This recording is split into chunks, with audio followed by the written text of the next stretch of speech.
আসসালামু আলাইকুম, কি অবস্থা সবার, কেমন আছেন সবাই? তো যাই হোক, যেটা নিয়ে কথা বলতে আসলাম, বাংলাদেশের one of the best content creator Tawhid Afridi নাকি গ্রেপ্তার।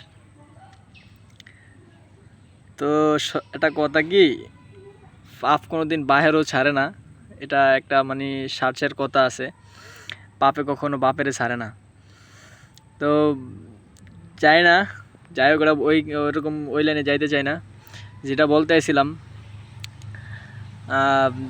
আমাদের মাঝে কিছুদিন আগে যেই গণ অভ্যুত্থানটা হলো, যেখানে অসংখ্য আমাদের ছাত্র ভাইরা মৃত্যুবরণ করছে, তাদেরকে মারা হয়েছে।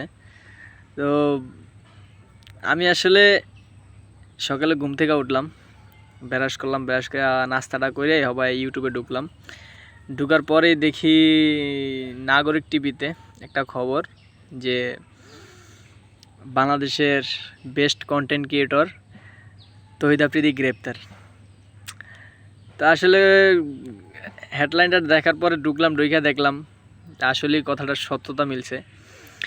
তিনি বাংলাদেশের যে গণ অভ্যুত্থানটা ছিল, ৩৬ গণ অভ্যুত্থান, ৫ই আগস্ট, ওইখানে নাকি তার যেই গণহত্যাটা শুরু হয়েছিল ওইটার সাথে তিনি নাকি জড়িত আছে। যে মামলাটা হয়েছে ওই মামলার ১১ নম্বর আসামি, আর তার বাবা হচ্ছে ২২ নম্বর আসামি।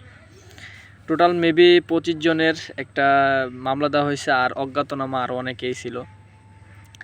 তো ওই মামলার সাথে তারা জড়িত আছে কিনা আমি ওইরকমভাবে ডিটেলসে বলতে চাই না, আর আমি রাজনৈতিক বিষয় কখনো পোস্ট করিও নাই, আর সামনে দিয়ে করতেও চাই না।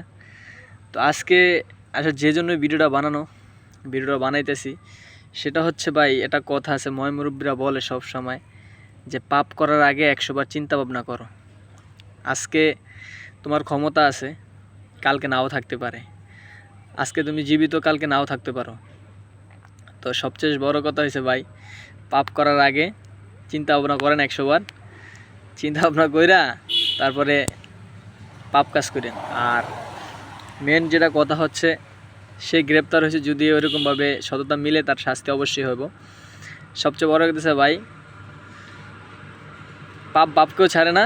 যাই হোক, সবাই ভালো থাকবেন, আর দেখেন সামনের দিকে আরও অনেক কিছু হবে ইনশাল্লাহ।